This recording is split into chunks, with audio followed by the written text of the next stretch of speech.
Na pola sata hoda od mora na krajnjem severoistoku poluostrva Atosa nalazi se Lavra Svetog Atanasija ili Velika Lavra, glavni svetogorski manastir. U 10. veku osnovao ga je Sveti Atanasije Atonski uz pomoć priloga vizantijskih imperatora Nikifora Foke i Jovana Cimiskija. Velika Lavra se smatra majkom svetogorskih manastira. Njen primjer su sledili svi manastiri, ne samo kada je reč o organizaciji monaškog života, već i u pogledu graditeljskih rešenja. Pre osnivanja Lavre, na Svetoj gori su postojale pustinjačke pećine i kolibe. Tek izgradnjom ovog manastira nastaju velike monaške zajednice sa opštežiteljnim ustrojstvom. Uopšte uzev, za organizaciju monaškog života, kakav je danas, najveću zaslugu ima manastir i njegov osnivač Atanasije Svetogorac.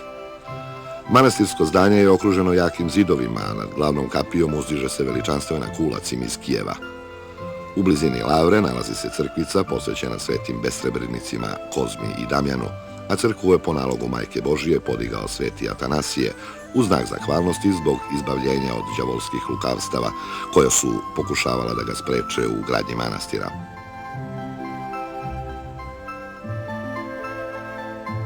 Inače, riznicu danas čuvaju 3 monaha, od kojih svaki ima poseban ključ, tako da samo zajedno mogu otvoriti i zatvoriti vrata riznice. Pored brojnih dragocenosti i moštiju mnogih svetitelja, ovde se čuva i plašt Nikifora Foke, težak 6 kilograma i rađen od izuzetno fino tkanog materijala ukrašenog dragim kamenjem i likovima svetitelja. Od istog cara manastir čuva izvanredno ukrašenu krunu i jedno evanđelje ukrašeno draguljima sa svojeručnom posvetom Nikifora Foke, Atanasiju Svetogorcu. Posebno veličanstveno deluje manastirska biblioteka koja čuva preko 40.000 knjiga, oko 2.500 rukopisnih kodeksa, od kojih je 500 na pergamentu, zlatopečatne povelje, carske ukaze i dokumenta još iz vremena samog Atanasija takođe čuva manastirska biblioteka.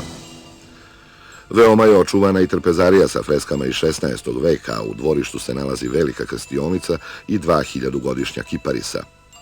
U današnje vreme Lavru nastanjuje oko 30 monaha.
Među gustim voćnjacima, daleko od mora, na severoistočnoj strani Svete gore, nalazi se manastir Karakal, koga je prema predanju u 10. veku osnovao rimski car Karakala, po kome je i dobio ime. Međutim, ako se zna da je ovaj imperator bio progonitelj hrišćana, teško je verovati da bi ovaj hrišćanski manastir nosio ime po njemu. Postoji teorija po kojoj je manastir dobio ime od turskog naziva kule koja dominira manastirom, Karakule, crna kula, ali i ovo mišljenje je netačno s obzirom da je manastir naziv Karakala nosio više vekova pre dolaska Turaka na svetogorsko tlo. Najbliža verodostojnosti je pretpostavka prema kojoj manastir nosi ime od vizantijskog prezimena Karakalos i Karakalas, izvesnog monaha Nikole koji je početkom 11. veka ovde osnovao malo monaško stanište. Kao i svi svetogorski manastiri, i ovaj strada u vreme krstaških ratova, da bi ga u 16. veku obnovio moldavski vlastelin Petar, koji kasnije u ovom manastiru dobija postrig i kao monah Pahomije ovde provodi ceo svoj život.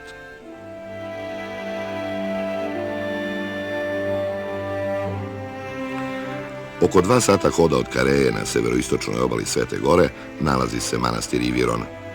Podignut je u 10. veku na ruševinama opustelog manastira Svetog Klimenta, a osnovali su ga ivirski, gruzijski car Jovan, njegov sin Jeftimije i njihov rođak Georgije, svi iz gruzijske dinastije Bagrationovih.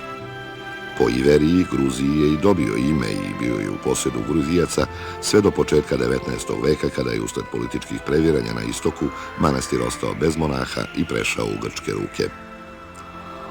Manastir je smešten na samoj obali, u luci, ima četvorougaonu formu sa visokim zidinama i pirgom prema moru koji dominira celim kompleksom.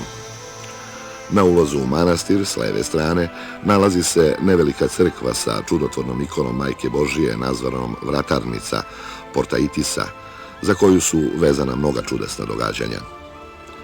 Predanje kaže da kada su Turci došli da poharaju manastir, bratija je, ne štedeći svoje živote, štitila ovu ikonu da je ne bi povredili. Kada su to razbojnici primetili, upitali su ih zbog čega je tako brane. Oni su odgovorili da je ona živo biće i da ne bi želeli da joj se nešto nažao učini. Zatim je oholi Turčin izvadio sablju, pošao ka ikoni i rekao, ako je živa, neka umre. Zamahnuo je i isekao ikonu po licu. Sa ikone je počela da lije krv. Videvši ovo čudo, razbojnici su se preplašili i pobegli. Na ikoni se i danas nalaze tragovi usirene krvi na mestu gde je posečena, a monasi pričaju da i danas, kada se Presveta Bogorodica naljuti, stara rana prokrvari. Glavna saborna crkva posvećena je Uspenju Presvete Bogorodice. U obliku je krsta, a sa obe strane prednjeg dela dozidane su dve male crkve, paraklisi.